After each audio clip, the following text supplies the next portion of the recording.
From the headquarters of Telesur English in Quito, Ecuador, this is From the South, and I'm Jose Daniel Lopez.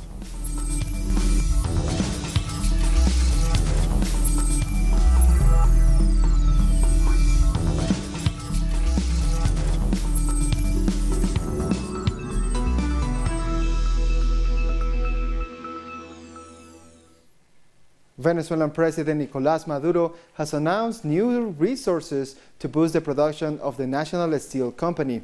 President Maduro did so in order to face the threats and aggressions of the United States government. I have ratified the order to discuss all the collective contracts of the Guyana Steel Company and other metal production companies. We are going to discuss the rights of the working class. I defend the Bolivarian and Chavista homeland. I am proud and satisfied of what I am, of what we are, and what we are going to be in the future. One of the strengths of the Bolivarian revolution is working class and labor union power. An international relations analyst has confirmed that the United States sanctions against Venezuela violate international law. The experts say the U.S. sanctions against the state-owned oil company PDVSA are not within the framework of the United Nations. She added the Venezuelan government has all the right to take legal actions against the United States and the opposition leader Juan Guaidó for violating the country's constitution. The government will surely take actions according to law at the right time. Guaidó has indeed been prohibited from leaving the country. Guaidó violated the Venezuelan constitution. He not only usurped power, but also betrayed the country. As president of Venezuela's National Assembly, Guaidó convened international military forces to intervene in Venezuela's internal affairs. All international sanctions must be carried out within the framework of the United Nations, especially within the framework of the United Nations Security Council. But the U.S. moves violated these regulations. It unilaterally imposed sanctions to overthrow other governments. Meanwhile, the German ambassador in Venezuela has been declared persona non grata by the Bolivarian government. Ambassador Daniel Krainer was one of the several European diplomats who went to meet the opposition leader Juan Guaidó when he arrived at Caracas airport on Monday. The Venezuelan Foreign Ministry says Krainer has repeatedly interfered in Venezuela's domestic affairs. It says his behavior contravenes basic diplomatic rules. However, it repeated the government's desire to cooperate with all European countries. Various political and social organizations in Chile have signed a statement criticizing President Sebastián Piñera for his hostile foreign policy regarding Venezuela. Let's hear more on this story. Around 200 Chilean political and civil organizations sent a joint statement to President Sebastián Piñera, strongly rejecting his foreign policy regarding Venezuela. They criticized his trip to the Colombian border town of Cúcuta and his proposal to create an alternative body to UNASUR that would exclude Venezuela and promote stronger ties with the United States. This letter we sent to the President summarizes our worries and rejection of our government's foreign policy, especially regarding the situation in Venezuela. We believe this attitude only serves the interests of the United States, and it won't do any good for the country, nor for Latin America. All the problems Venezuela currently has are the fault of the President of the United States and the country's long-standing policy that promotes intervention, sabotage, and different ways to take down the Venezuelan government. These organizations represent an anti-war position and against the United States intervention in Venezuela that is widespread across Latin America. Colombia is marking the day for the commemoration to the victims of state crimes. Our correspondent Jose Manuel Jimenez brings us the latest from Bogota. This Wednesday, March 6th, is the day for the commemoration to the victims of state crimes in Colombia. This is a very important day for those in the Colombian society who suffer from the violence of the state, the military, and the police, aimed at cracking down the opposition in the country. And because of this Special Jurisdiction for Peace, or JEP, has become especially important in the armed conflict. But the JEP has been under constant attack by the country's Attorney General and by the Central Democratic Party, led by former President Álvaro Uribe. It is especially important that the false positive scandal is solved, so the Colombian people and the world understand the complexity of the armed conflict. It involves cases of extrajudicial killings of thousands of civilians by the military that dress their victims as guerrillas to present them as skilled fighters to the media. Just yesterday, in a public hearing, Colonel Gabriel de Jesús Rincón Amado asked for forgiveness from the families of the victims of the false positive cases who were murdered between 1988 and 2014. He recalled in detail his role in recruiting and murdering 5 young people from Soacha in 2008. Various civil and former army members' organizations, such as the Foundation We Were Heroes, which has about 2,000 former soldiers, say that they have called on President Iván Duque several times to sign a bill that would give more power to the special jurisdiction to rule in the false positive cases and convict members of the military that were previously sheltered from investigation. We thank Manuel for that report. Teachers in Argentina are staging a 72-hour national strike to demand the government increase their salaries. Teachers are also demanding the government to improve schools' infrastructure and increase investment in the education sector.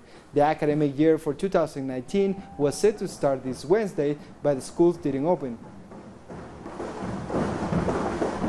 Brazilians have taken the country's streets to celebrate Carnival. This year, the celebration was marked by protests against President Jair Bolsonaro and his government's policies. After a controversial electoral process, which brought the far right to power, Brazilians have taken to the streets to celebrate Carnival with traditional street bands called blocos. People celebrated and protested at the same time against the government's neoliberal policies, the Lava Jato case, and reports of corruption inside Bolsonaro's family, including their links with paramilitary groups. We are living bleak times. We have a president who isn't acting in the interests of the people and was elected due to fake news and illegal funding. During the first day of Carnival, people making up part of street music blocos in the Minas Gerais region said that they were threatened by the military police, whilst they were singing against Bolsonaro and in favour of Lula da Silva. The Public Prosecutor's Office and the Ombudsman called for an end to the censorship.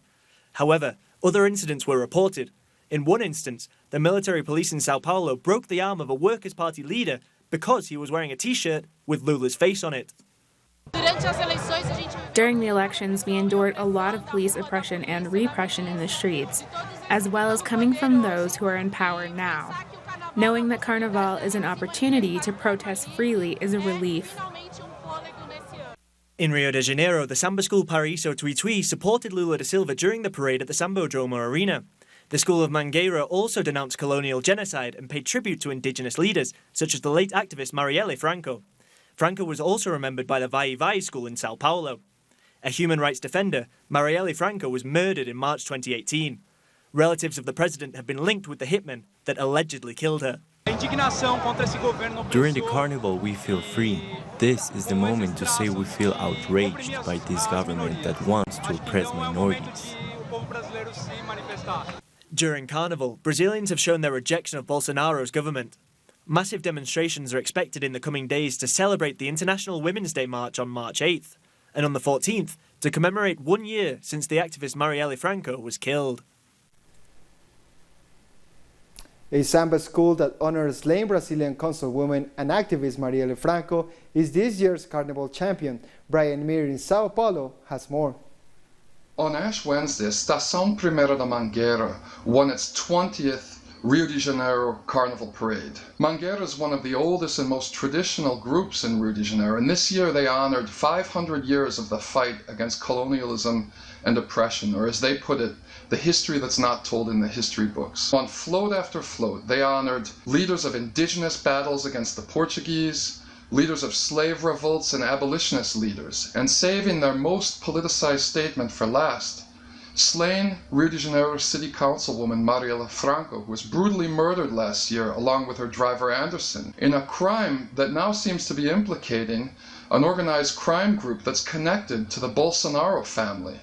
Jair Bolsonaro was the only presidential candidate who didn't speak any words of sympathy when Marielle was assassinated, and now it looks as if his son Flavio employed the mother and the girlfriend of the leader of the organized crime group, Escritor do Crime, which has been investigated in the assassination.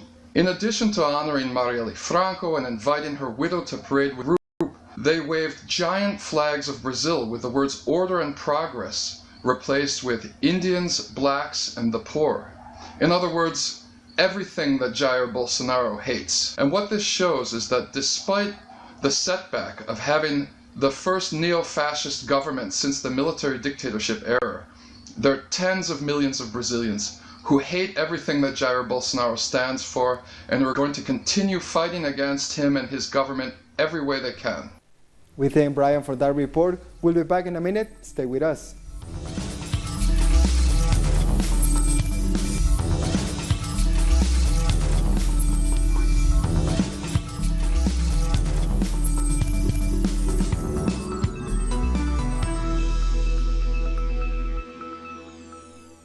Welcome back. The Caribbean has paid tribute to the legendary Venezuelan leader Hugo Chavez on the 6th anniversary of his death. In St. Vincent and the Grenadines, primary school students learn about how Chavez helped shape Venezuela's society through his struggle for social justice.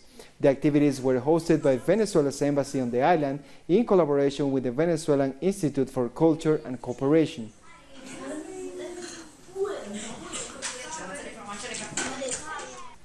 Central American organizations have taken a stand against cross-border mining. They demand new regional agreements to suspend these practices, which they only benefit transnational corporations. The Central American Alliance Against Mining presented the results of a study carried out in 4 countries in the region, focusing on strategies to defend the environment and human rights against the impact of extractivism mining.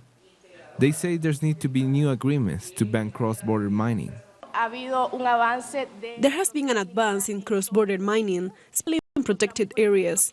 For example, there are 47 protected areas that are directly or indirectly impacted by mining activities.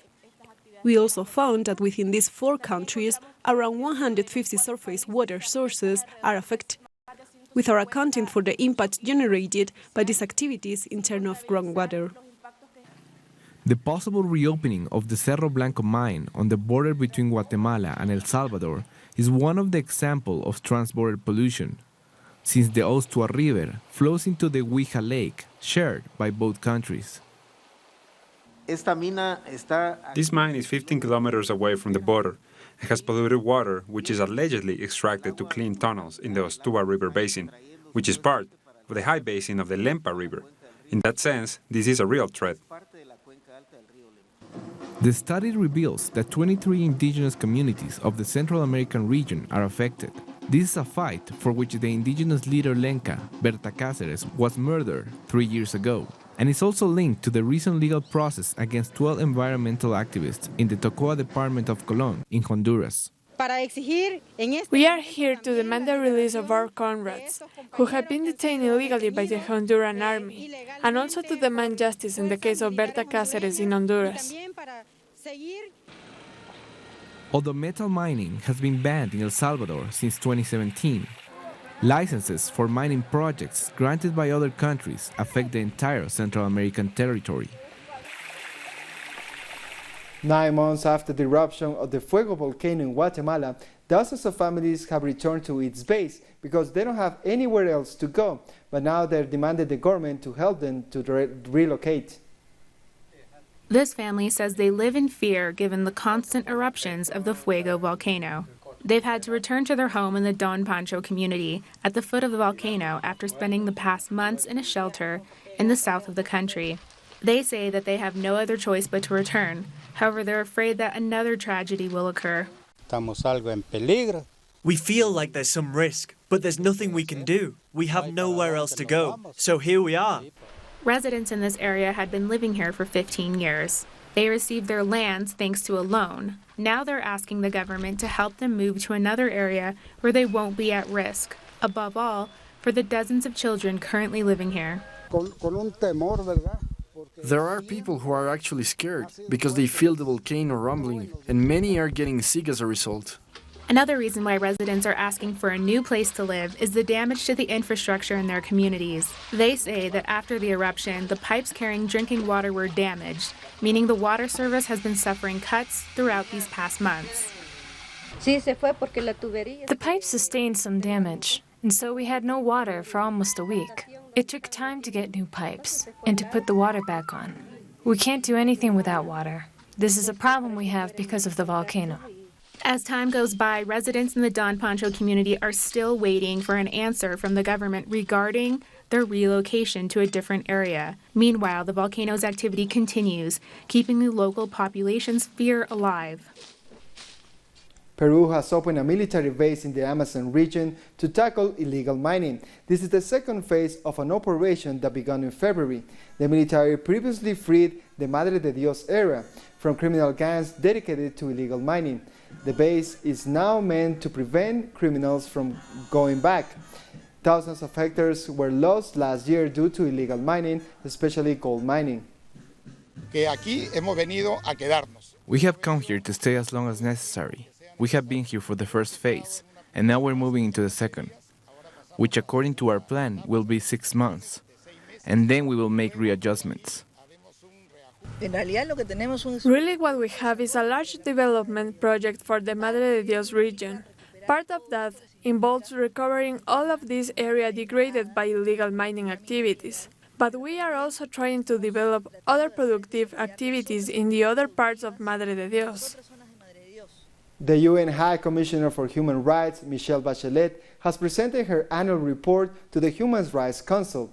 Bachelet addressed the Yellow Vest protests in France, the conflict in Cameroon, and the 12-year-long blockade of Gaza, among other main issues. The High Commissioner expressed her concerns for the increasing violation of human rights across the world. She also called for the release of women activists allegedly tortured in detention in Saudi Arabia and the end of violence in Cameroon. I'm also concerned by alarming instances of hate speech, including by political leaders, as well as serious restrictions on the political space with prosecutions in a military court of a number of members of opposition parties. It is essential that steps be taken now to de-escalate the increasing crisis in the country and prevent a further descent into violence. Tens of thousands in Trinidad and Tobago hit the streets of Port Spain on Tuesday to end the two-day celebration of Carnival. Let's take a look at this colorful festivity. Months of preparation and anticipation all coming down to this. Carnival in Trinidad and Tobago has been dubbed by its citizens as the greatest show on earth. It's spectacular. We have been blessed. We have been blessed with a sunshine state, and look at the sky now. Beautiful sunshine, fantastically made costumes. The music is terrific, and it really rubs the soul in a lovely way. So Trinidad Carnival is spectacular. The beauty and history of the mass spans decades, and historical figures like the stilt walkers or Boko Jumbies and the fancy Indians are integral to the annual parade of bands. For many, the epitome of Carnival is crossing this stage, the Savannah stage, and for Kes Differentala, whose song Savannah Grass is taking over the airwaves as a potential road march or People's Choice Song of 2019. It just shows that no matter what, we're still digging deeper and we still have more to go, with us. And this year with the song and love for the band and the success of the concert. And, it's just, today is just a... Success. Yes, thank you. Yes. So today is a piece. Carnival ends officially at midnight on Tuesday, ending months of euphoria on the Twin Island state and beginning the 40-day Lenten period up until Easter Sunday. Kijan Haynes, Telesur, Port of Spain. More news in a minute. Stay with us.